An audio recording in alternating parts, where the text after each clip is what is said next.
हाँ, लेसन है चौथा 14वां कुछ है।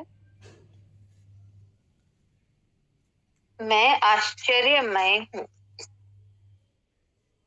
मुझको नमस्कार है।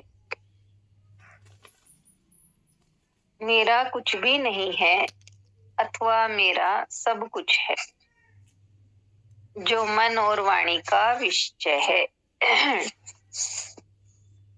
मैं आश्चर्यमय हूँ, मुझको नमस्कार है।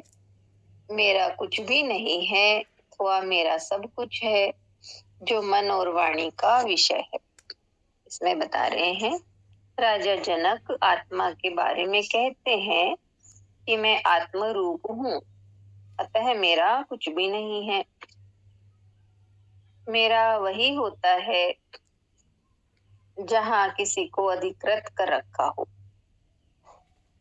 मेरा वही होता है जहाँ किसी को अधिकृत कर रखा हो, किसी पर अपना अधिकार जमा रखा हो। आत्मा ने किसी को अधिकृत नहीं कर रखा है, गुलाम नहीं बना रखा है। वह असंग है, कर्ता और भोक्ता से मुक्त है। इसलिए आत्मा के लिए कोई मेरा नहीं है। वह तो केवल दृष्टा है, साक्षी है।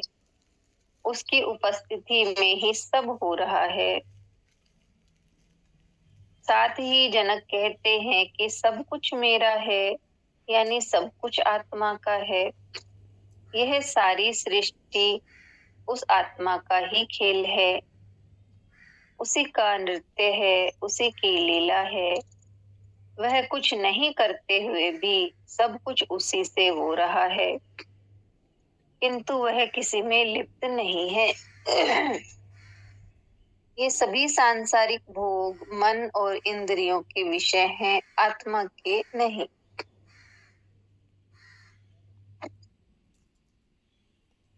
आत्मा इस भोग में जीवन में रहता हुआ भी निर्लिप्त है। ऐसे महान आत्मा को नमस्कार है।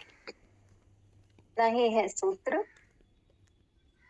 राजा जनक जी आत्मा के लिए कहते हैं कि मैं आत्म रूप हूँ, इसलिए मेरा कुछ भी नहीं है। क्यों बताया कि मेरा कुछ भी नहीं है?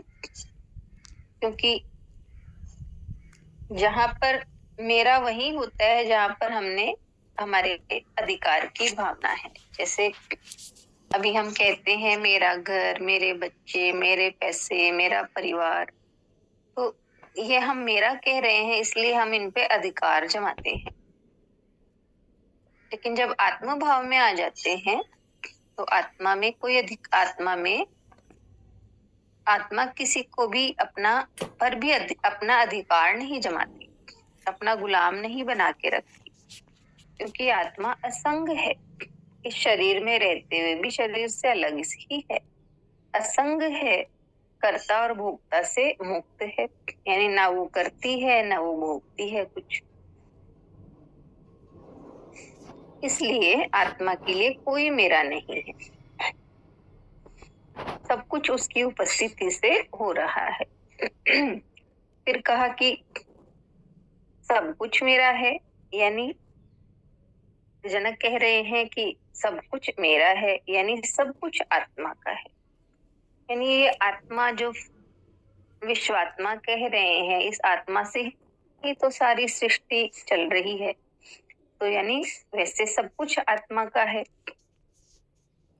सारी सृष्टि उसी का ही खेल है, उसी की ही लीला है, सब उससे हो रहा है, लेकिन फिर भी वो उसमें लिप्त नहीं है। तो इस तरह ये बताया है राजा जनक ने।